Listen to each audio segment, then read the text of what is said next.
अपने जाओ बोरी बिस्तरा पकड़ो, इसको भी ले जाओ साथ में। सबसे बड़ा कानूनी हमारा सबसे दुश्मन है। पे सख्त से सख्त एक्शन क्यों नहीं लेते सीमा पे? अरे सर कोई प्यार व्यार नहीं है, सब ढोंग है। और यूपी के बाद में पूरे विश्व मतलब भारत के लिए खतरा है। देश को खतरा है सीमा हैदर से? बिल्कुल खतरा है। अच्छा, क्या लगता है आपको? सीमा हैदर 1.5 साल से ऊपर हो गया, भारत सरकार शांत, और ऊपर से ये बोल रही है कि हमें खतरा है पाकिस्तान से, हमारे बच्चे को खतरा है। ये क्या तरीका है? देखिए हमारी जो देश की वो है ना नेता लोग, ये अपने वोट बैंक की तरह से उसको पाल रखे हैं यहाँ पे। अब देखिए चाहे रॉ हो चाहे इनके हाथ में ही है ना, तो क्यों नहीं इसके पीछे पड़ते हैं भैया? ये आफत दूसरे की आफत हम अपने घर पे रखे हुए पड़े हुए।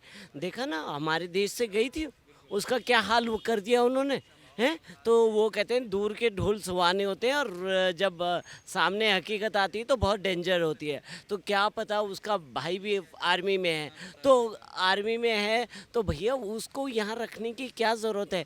हमारी जो आर्मी के हैं या पुलिस की इंफॉर्मेशन है, यूपी सबसे बड़ा स्टेट है और उस गांव यूपी के गांव में जा कर के बस गई है, तो हमारे देश को बहुत खतरा है उससे। तो उठा करके भैया हमें कोई वो नहीं है, अपने जाओ बोरी बिस्तरा पकड़ो, इसको भी ले जाओ साथ में।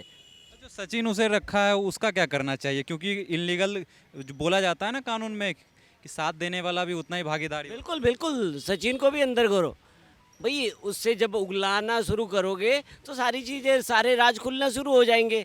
तो ये तो हमारे देश की जो लोग हैं कानून में बैठे हुए, उन पे तो ये सबसे बड़ा कानूनी हमारा सबसे दुश्मन है।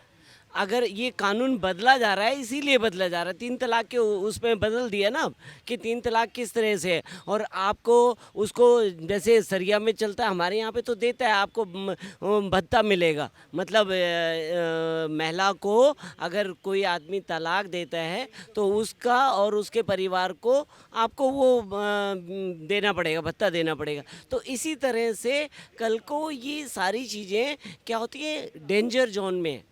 और अगर आप अपने लिए खतरा, अभी ये देखिए नीट का इतना देखा कितना हो हल्ला हुआ, सरकार पे कितनी किरकिरी हुई सरकार की। इन्होंने तो मुद्दा उठा दिया, पर सरकार की कि उस व्यवस्था को चेंज करना पड़ेगा। व्यवस्था क्या चल रही थी, अब जब ऑनलाइन होता तो ये डिफ़िकल्टी नहीं आती, पर जब ऑफलाइन हो रहा है तो ऑफलाइन से कई मोड़ों से जाता है, प्रिंटिंग प्रेस में, बैंक में और कई जगह से। तो ये सरकार के लिए, सरकार को भी समझना चाहिए कि किस तरह से हम इस पे सख्त से सख्त एक्शन क्यों नहीं लेते सीमा पे। ऐसा कौन सा प्यार जो सरहद पार करके खुद तो आई, बच्चे भी ले आए? अरे सर कोई प्यार व्यार नहीं है, सब ढोंग है, ढोंग है। और ये ढोंग करते करते यहाँ तक पहुँच गए, कल को हमारे देश के लिए खतरा, यूपी के लिए खतरा, और यूपी के बाद में पूरे विश्व मतलब भारत के लिए खतरा। आप खतरा बता रहे हैं, लेकिन वहीं आसपास के लोग कहते हैं भाभी बहुत अच्छी है, यहीं रहने दो भाई। अभी का क्या करना, ये मैं कह रहा हूँ ना, ये सहानुभूति है। हमारे देश में भेड़ चाल है। भेड़ चाल क्या है कि एक उधर को बह गया तो सारे वहीं बह जाएंगे, और ऐसा होना नहीं चाहिए। देखिए भेड़ चाल में देश का विकास नहीं होने वाला। देश को जिस तरह से कानून व्यवस्था, आप देखिए 49 चाइना 1949 में मतलब आज़ाद हुआ था, और हम 47 में आज़ाद हुए। आज हमारी अर्थव्यवस्था देख लीजिए और उनकी अर्थव्यवस्था देख लीजिए, कहाँ वो खड़े और हम कहाँ खड़े। देश को खतरा है सीमा हैदर से? बिल्कुल खतरा है। इंफॉर्मेशन इधर से उधर हो रही होगी। देखिए इन्फॉर्मेशन तो हो ही रही होगी सर। देखिए आर्मी का मतलब क्या है, यहाँ की जो सीक्रेट है वहाँ पता चलने चाहिए, वो सीक्रेट को यही चीज़ें हैं। और अगर आप ऐसे ध्यान नहीं देंगे ना, तो कल को इस देश के ऊपर खतरा है। अभी तो चलो मोदी जी हैं, योगी जी हैं, पर ये एक्शन क्यों नहीं ले रहे मेरे को? कुछ लोग ये भी कह रहे हैं कि जिस दिन नोएडा में बम ब्लास्ट होगा ना, उस दिन समझ में आएगा सरकार को कि सीमा हैदर क्या। बिल्कुल बिल्कुल बिल्कुल, आप सही कह रहे हैं कि एक दिन ये कंडीशन होने वाली है और उसका रूपरेखा बन रही होगी।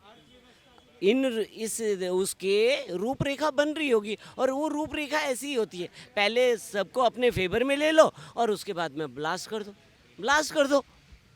तो जैसा कि आपने देखा लोगों की क्या राय है सीमा हैदर को लेके, और ऐसे ही तमाम खबरों के लिए बने रहे हमारे साथ, देखते रहें सौगंध टीवी। धन्यवाद। आप देख रहे हैं सौगंध टीवी, सौगंध वतन की।